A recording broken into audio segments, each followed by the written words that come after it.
Gold jewellery scams. काफ़ी कुछ देख लिया होगा अब तक इस बारे में। काफ़ी वीडियोस होंगी जिसके अंदर ऑफर्स या फिर स्कीम्स के बारे में बताते हैं जो स्कैम हो सकता है।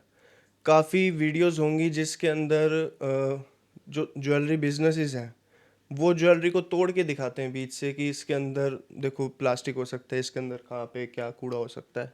इस वीडियो में ऐसा कुछ भी नहीं होगा। इस वीडियो का पर्पस अलग है। बट आगे बढ़ने से पहले मैं कुछ क्लियर कर दूं। ज्वेलरी स्कैम्स के बारे में तो मैं बताऊंगा, उसका पूरा एक स्ट्रक्चर बताऊंगा लेवल्स के हिसाब से। बट एक चीज़ यहाँ पे क्लियर हो जाए कि मैं होता कौन हूँ बताने वाला। क्योंकि अब काफ़ी देखो बात हो सकती है कि आ गया भाई दोबारा कोई 22-23 साल का लौंडा ज्वेलरी स्कैम्स के बारे में बात करके व्यूज़ लेके और अपने ज्वेलरी शोरूम को अब आगे प्रमोट करेगा ऐसे वैसे। नहीं, यहाँ पे एक गलती हो गई। ये गलती हो गई कि अब आपको ट्रेंचेस के बारे में पता है। ट्रेंचेस जैसे ओशियन ट्रेंचेस। अब अगर मैं बताऊं तो एग्जांपल से जो एटमॉस्फेयर होता है, एटमॉस्फेयर की लेवल्स होती हैं। जैसे एटमॉस्फेयर फिर ट्रोपोस्फेयर, ऐसे मतलब नाम ध्यान नहीं है मेरे को। वैसे ही ओशियंस की लेवल्स होती हैं। सबसे ऊपर जो लेवल होती है वो होती है द सनलाइट जोन। हाँ, सनलाइट जोन ऊपर की सबसे ऊपर की लेवल होती है। उसके अंदर मतलब सेफ लेवल होती है वहाँ पे। क्या कहते हैं, स्विमिंग वगैरह कर लो या फिर सर्फिंग कर लो, वो पूरा सेफ जोन है। लेकिन सेफ जोन भी है और ऊपर से मेन जो टोटल पब्लिक होती है जिसके पास एक्सेस होता है, वो उस पब्लिक के पास इसी मतलब जोन का एक्सेस होता है। लेकिन जो ट्रेंचेज हैं, ट्रेंचेस होते हैं बिल्कुल ही डीप, जो लास्ट का पार्ट होता है जहाँ पे सन की लाइट भी नहीं आ सकती। वहाँ पे बस सबमरीन्स ही जाती हैं जिसमें से कुछ के मिशंस फेल भी हो जाते हैं। तो मैं ज्वेलरी की इंडस्ट्री जो है उससे बिलोंग तो करता हूँ, लेकिन मैं उस सनलाइट जोन में नहीं। मैं जो ट्रेंचेस हैं वहाँ से बिलोंग करता हूँ, मैं वहाँ से हूँ। और वहाँ से मैं ऊपर आ रहा हूँ आपको कुछ चीज़ें बताने, जो चीज़ें आपको पता होनी चाहिए। और ट्रेंचेस एज ए, अब ज्वेलरी की जो इंडस्ट्री है इसके अंदर ट्रेंच क्या हो सकता है, जहाँ पे ज़्यादा लोग नहीं हैं, जहाँ पे ज़्यादा क्राउड नहीं है। उनके पास मतलब एक रास्ता नहीं है वहाँ तक पहुँचने का। जैसे कि जो फैक्ट्री होती है, जो मैन्युफैक्चरिंग हब्स होते हैं वो। तो इसीलिए मैं जो आपको चीज़ें बताने वाला हूँ, जो बातें मैं आपको बताने वाला हूँ आज स्कैम्स के बारे में या ज्वेलरी स्कैम्स के बारे में, वो आपने अब तक कहीं भी नहीं सुनी होगी। इस चीज़ की मैं गारंटी ले सकता हूँ। ठीक है। तो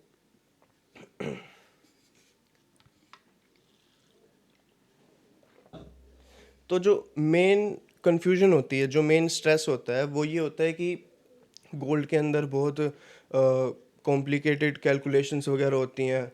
कहीं से कुछ भी नंबर ऊपर नीचे हो जाए तो बहुत बड़ा लॉस हो जाएगा। स्कैम्स के बहुत सारे तरीके होते हैं, हज़ारों लाखों तरीके होते हैं स्कैम्स के। बहुत पुराना चलता आ रहा है ये ऐसे वैसे। नहीं, स्कैम्स जो हैं वो बस 3 टाइप के हैं। ज्वेलरी स्कैम्स बस 3 टाइप के हैं। बाकी जो बहुत सारे मुट्ठी सी बन गई है जिसके अंदर कॉम्प्लिकेशंस वगैरह, जो कंफ्यूजन होती है, वो है स्कैम मैग्नेट्स। और अगर हमको टाइम टाइम अलाउ करे तो इस वीडियो में आज मैं आपको स्कैम मैग्नेट्स, स्कैम्स, जो 3 स्कैम्स है वो, और अगर टाइम मिलता है तो इन स्कैम्स को, जो 3 स्कैम्स हैं उनको किडनैप कैसे करें, उनसे बचे कैसे, ये मैं बताऊंगा। अगर टाइम नहीं मिलता तो फिर इसकी एक 2 पार्ट सीरीज़ बन जाएगी। ठीक है। तो सबसे पहले स्कैम मैग्नेट्स। अब स्कैम मैग्नेट्स जैसे फ़िशिंग फ़िशिंग मान लो। देखो, क्योंकि ओशन की बात चल रही थी थोड़ी देर पहले। फ़िशिंग जब हम करते हैं तो जो क्या बोलते हैं उसको, फ़िशिंग रोड जब हम डालते हैं पॉन्ड में या फिर रिवर में, तो उस रोड के अंदर एक एक कैसे दिखाऊं, भैंस की आँख। एक दिखाता हूँ मैं। हाँ, ऐसे ऐसे ठीक है, ऐसे दिख रहा होगा मेरे ख्याल से। तो ये मान लो उस रोड का नीचे वाला पार्ट है। यहाँ पे कभी कभी हम चारा डालते हैं। हाँ, हुक हुक।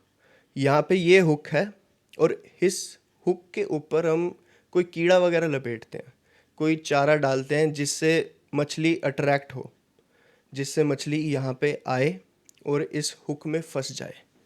तो जो वो चारा है ना, उस चारे को कहते हैं स्कैम मैग्नेट्स। जिससे उस स्कैम मैग्नेट्स का जो एक ही पर्पस है, वो है कि जो कस्टमर्स हैं, जो आम जनता है, उनको स्कैम की तरफ, जो हुक है हमारा, उसको स्कैम बोलते हैं। जो चारा है, एक तरीके से जो चीज़ों को अट्रैक्ट करने की जो पर्पस है, उसका गोल है, वो हो गया स्कैम मैग्नेट। और जो हुक है, वो हो गया स्कैम, जिससे पकड़ के मछली चली जाती है उसके पास, मतलब फिशरमैन के पास। तो जो स्कैम मैग्नेट है, ये होता है स्कैम मैग्नेट। अब कुछ पॉइंट्स मैं बता दूं इसके बारे में कि स्कैम मैग्नेट्स होते क्या क्या हैं। अब जो गोल्ड ज्वेलरी की जो इंडस्ट्री है, इसके अंदर स्कैम मैग्नेट्स हो सकते हैं, जिससे जो जनता अट्रैक्ट हो रही है वो है कि ऑफर्स या फिर स्कीम्स जो अलग अलग होती हैं, क्या फेस्टिवल्स वाले ऑफर्स, कुछ भी हो सकता है। स्कैम मैग्नेट्स कुछ भी हो सकता है जिससे जनता अट्रैक्ट हो जाए। और इस चीज़ के अंदर एक कन्फ्यूजन इसलिए बन जाती है क्योंकि लोग स्कैम मैग्नेट को स्कैम ही समझने लग जाते हैं, जो कि गलत है। क्योंकि स्कैम मैग्नेट, जैसे मैंने आपको अभी बताया, उसका पर्पस है पकड़ के लाना लोगों को, स्कैम करना नहीं। उसका पर्पस है बस कि हाँ, मेरे पास आ जाओ, जो होगा वो हुक ही करेगा। ठीक है। तो कुछ पॉइंट्स हैं जिसकी मदद से ये जो स्कैम मैग्नेट्स हैं, ये काम करते हैं। इनका जो बेसिक फंक्शन होता है, इन्हीं की वजह से चलता है। पहला तो जो मैंने आपको बताया कि बहुत सारे होते हैं। दूसरा, जो स्कैम मैग्नेट्स है, ये चेंज होते रहते हैं। अब फिश छोड़ो, अगर मैं किसी इंसान को बोलूँ कि भाई तेरे को पूरी ज़िंदगी राजमा चावल खाने हैं, तो वो खा सकता है? मैं तो नहीं खा सकता, ना ना वो खा पाएगा। क्यों? क्योंकि हमारा टेस्ट चेंज होता रहता है। हम जिस चीज़ से अट्रैक्ट हो रहे हैं, जो हमें अट्रैक्शन मिल रही है, वो चेंज होती रहती है टाइम टू टाइम। ज़रूरी नहीं है कि आज मैं अगर किसी चीज़ से अट्रैक्ट हो रहा हूँ तो कुछ सालों के बाद या फिर कुछ महीनों के बाद भी मैं उसी सेम चीज़ से अट्रैक्ट होऊंगा, वो चीज़ मेरे को सेम तरीके से अट्रैक्ट कर पाएगी। ट्रेंड्स जैसे सोशल मीडिया पर मीम्स वगैरह हो गई या फिर ट्रेंड्स हो गए, वो भी चेंज होते रहते हैं, वो इसी बेसिस के ऊपर होते हैं। तो इस एक वजह से इन स्कैम मैग्नेट्स को ट्रैक करना या फिर पता लगाना कि कौन सा ऑफ़र या फिर कौन सी स्कीम एक स्कैम हो सकता है, ये बहुत ज़्यादा मुश्किल हो जाता है। तो लेकिन यहाँ पे अब एक ट्विस्ट आ जाता है। ट्विस्ट ये है कि अगर कुछ ऐसा हो जाए, जो हमारी मछली है, हमारी प्यारी सी छोटी सी मछली है, उसको एक टैक्टिक मिल जाए, एक ऐसा मेथड मिल जाए जिससे वो हुक के पास आए, तो जो चारा है, उसका खाना है, वो खाए भी, लेकिन उस हुक के अंदर ना फंसे। तो अगर ऐसा हो जाए तो बल्ले बल्ले हो जाएगी, उसका पेट भी भरा रहेगा और हमारे मछुआरे भाई के पास भी नहीं जाएगी। तो इसका मतलब हो गया कि अगर कुछ ऐसी तरीका हो जिससे जो ऑफर्स हैं, उन ऑफर्स का फ़ायदा भी मिले, लेकिन ये डर निकल जाए कि यार अब इसमें कहीं फंस तो ना जाऊं, कहीं स्कैम तो ना हो। तो तीन टाइप के स्कैम्स होते हैं। तीन टाइप के स्कैम्स हैं। तीन टाइप के जैसे हुक होते हैं, इसके अंदर हुक मान लो मेटाफोरिकली। पहला स्कैम है भाव स्कैम। अब भाव स्कैम कैसे? भाव स्कैम ऐसे कि जैसे, मतलब आपको पता है कि भाव बढ़ते रहते हैं, ऊपर नीचे होते रहते हैं, मिनटों के हिसाब से होते हैं। मिनटों के हिसाब से, सेकंडों के हिसाब से, घंटों के हिसाब से, कैसे भी हो सकते हैं, कुछ नहीं पता इसका। क्योंकि मैं भी फॉर एग्ज़ाम्पल मैं जब ये वीडियो शूट कर रहा हूँ, मेरे को ओरिजिनली ये वाली वीडियो शूट नहीं करनी थी, मेरे को करनी थी इन्वेस्टिंग के ऊपर, जो सिल्वर की इन्वेस्टिंग के ऊपर बात हो रही है आजकल के, सिल्वर पर इन्वेस्ट करें या फिर गोल्ड पर इन्वेस्ट करें, कौन सा सही रहेगा, इस बारे में बात करनी थी। और मैं जब वो स्क्रिप्ट लिख रहा था, वो स्क्रिप्ट लिखते लिखते मैंने शाम को स्टार्ट करी थी, शाम को स्क्रिप्ट लिखने बैठा, तब था गोल्ड का भाव 93,500 समथिंग था। और अगले दिन ही शाम को या फिर मेरे ख्याल से दिन में वो भाव आ गया सीधा सीधा 90 पे, हाँ 90,200 पे आ गया वो भाव। अब इतना जैसे चेंज आया है तो मेरे को लगा कि यार अब काफ़ी चेंज आ रहा है, इस स्क्रिप्ट को साइड करके एक बार जो स्कैम्स के बारे में बात करनी है वो कवर कर लेते हैं। तो इतना जो फ्लक्चुएशन आती है, ये इसके कुछ रीजंस हैं, दो रीजंस हैं मेन। पहला तो मोटा मोटा मैं बता दूं, बाकी बाकी मैं बाद में बताऊंगा, क्योंकि दो और हमें कवर करने हैं स्कैम्स, वो मेरे ख्याल से होंगे या नहीं हो पाएंगे पता नहीं। तो दो रीजंस हैं। पहला, वर्ल्डली अफेयर्स, जो दुनिया में अफेयर्स वगैरह होते हैं या फिर जो क्राइसिस वगैरह आ जाती है, अगर वहाँ पे कुछ ऐसा मेजर आए उसकी वजह से जो भाव हैं वो चेंज होते हैं। दूसरा, जो लोकली किसी नेशन में जैसे इंडिया के अंदर हब्स होते हैं गोल्ड के, जहाँ पे इंपोर्ट एक्सपोर्ट होता है। अब मैं अभी हरियाणा में बैठा हूँ, तो हरियाणा के पास जो है हब वो है दिल्ली। तो दिल्ली एक हब है। अब मैं हरियाणा में बैठा हूँ, तो दिल्ली के पास जो इलाके होंगे वहाँ पे जो गोल्ड का भाव होगा जो दिल्ली खोलेगी, वो भाव कंपैरेटिवली हरियाणा कम होगा, सस्ता होगा, क्योंकि वो पार्ट जो मेन हब है दिल्ली का उसके पास है और हरियाणा थोड़ा दूर है। तो यहाँ पे थोड़ा सा चेंजेस आ सकते हैं भाव के। इन चेंजेस की वजह से स्कैम हो जाता है कि मान लो मैं आज गया, ज्वेलरी लेने गया, मैंने फ़ोन कर दिया कि हाँ जी मैं आ रहा हूँ, ऐसे ऐसे ज्वेलरी देखनी है, और ज्वेलरी देने गया, बैठा, मैंने पूछा भाव क्या है, भाव उन्होंने बताया जी फॉर एग्ज़ाम्पल 90,000 है। मैं ज्वेलरी देख रहा हूँ, छाट ली, कर ली। अब जब मैं पेमेंट की बारी आएगी तो मेरे को तो पता नहीं बाहर क्या भाव है, एक बार मैंने पूछ लिया भाव, और मेरे पास कोई ऐसा ज़रिया भी नहीं है कि मैं बार बार देख सकूं कि हाँ अब क्या भाव है, अब क्या भाव है, क्योंकि जो नेट पर भाव होते हैं और जो रियल भाव होते हैं उनमें काफ़ी डिफरेंस होता है। जो नेट पर भाव होते हैं वो अपडेट होने में टाइम लेता है, और सोर्सेज उसके मेरे को पता नहीं कैसे ट्रस्टेड सोर्सेज हैं या नहीं है। तो यहाँ पे अगर भाव 90,000 था और बिलिंग के टाइम पे साहब जी ने कर दिया हमारा 92 का भाव, तो वहाँ पे 2,000 का उनको मिल गया, स्कैम बनी। तो वीडियो आ रही है भाई? ठीक है। तो बीच में कुछ टेक्निकल इशू हो गया था जिससे वीडियो मेरे ख्याल से बंद हो गई थी। तो सेकंड स्कैम है हमारा प्योरिटी स्कैम। अब प्योरिटी स्कैम ये काफ़ी फेमस हो गया है, काफ़ी इसके सॉल्यूशंस भी आ गए हैं।